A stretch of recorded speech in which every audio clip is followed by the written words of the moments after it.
This is it.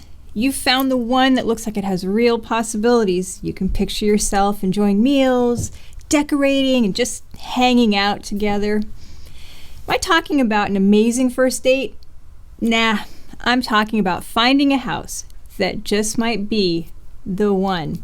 In today's video about the journey to the Summit of Homeownership, we're going to talk about the next steps after you find a home that you think you want to make an offer on. Be ready.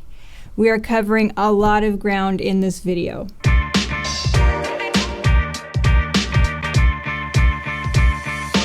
Hey Sno-King County, Lisa Bender here with the Lisa Bender team. This video is part of a series of videos about making it to the Summit of Homeownership. You can see the previous videos here if you're watching on YouTube and linked in the description.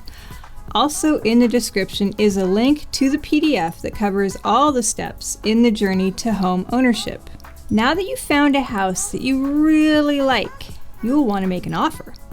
But how do you know what exactly to offer?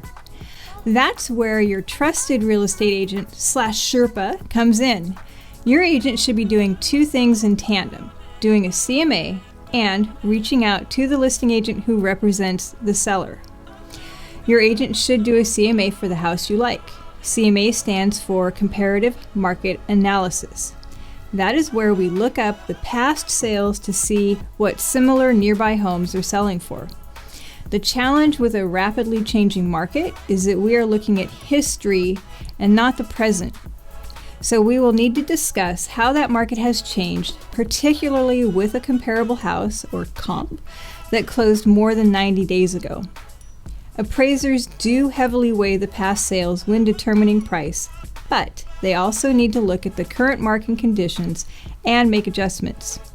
Watch for an upcoming video about appraisals. The other thing that your agent needs to do is reach out to the listing agent to find out what is important to the seller and also to build rapport. Some things that might be important to a seller, aside from the most obvious term of price, include the closing date, whether they need post-closing possession, maybe they need to simplify their moving process and would like to leave personal items behind, such as an estate sale. There could be a variety of things that won't cost you much as the buyer, but that might have great value to the seller. Now that you have the data from the CMA and know what's important to the seller, it is time to write your offer and hopefully get it accepted. If you're working with the Lisa Bender team, you should have received a field guide which included a marked up copy of a purchase and sale agreement. Hopefully you had a chance to look it over before your first offer was written. Depending on the situation, we will either meet with you in person to go over the offer, or we will draft it and send it to you to sign electronically and discuss it over the phone and or via email. It should go without saying, but I'm going to say it anyway. You have a duty to read the offer you are signing. Look it over and let us know if you have any questions. When you have signed the offer, we will compile an offer package to send over to the listing agent. It will include the offer, an intro letter covering the highlights of the offer, and also a short intro on who the team is, the signed seller disclosure statement, and proof of funds or a pre-approval letter. Speaking of, we will request that your lender reach out to the listing agent to sing your praises and just hopefully have another way to get your offer accepted. There are a few possible outcomes after submitting an offer. The best outcome, the seller accepts the offer as presented and we move to the next step. Yay! Second best, seller counters the offer with terms that are acceptable. The changes are made and initialed, and we move to the next step. Woo! It is also possible that the seller will reject your offer and accept another offer without countering yours. And we're back to step one of the house hunting process. If you are competing for a house, that is not the time to hold back. You will need to make your no regrets offer. If someone beats you, you know you did your best and what you were comfortable doing. And if you win, you don't feel like you gave away the farm. Only you know your exact no regrets price. Your agent should help educate you to get you into the range of the no regrets price and will let you know if you are possibly too high or too low in your thinking. Whew. That's a lot to go over, but great news, your offer was accepted. Yay! Final thing I want to cover in this video is making the formal loan application.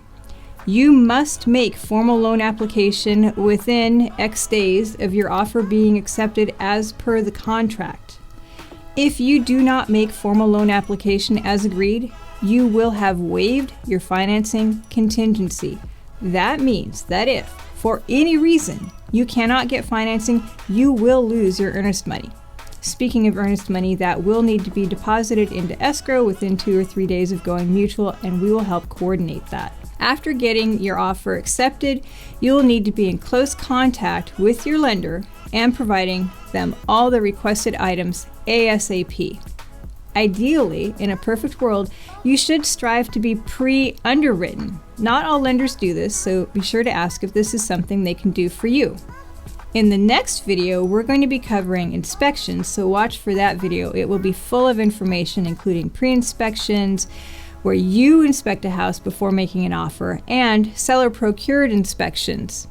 And also a short intro on, it is also possible that your Hey, Sno-King County, Lisa Bender here with the Lisa Bender team. This part, cut. Your agent should do a CMA for the house you like. Cut.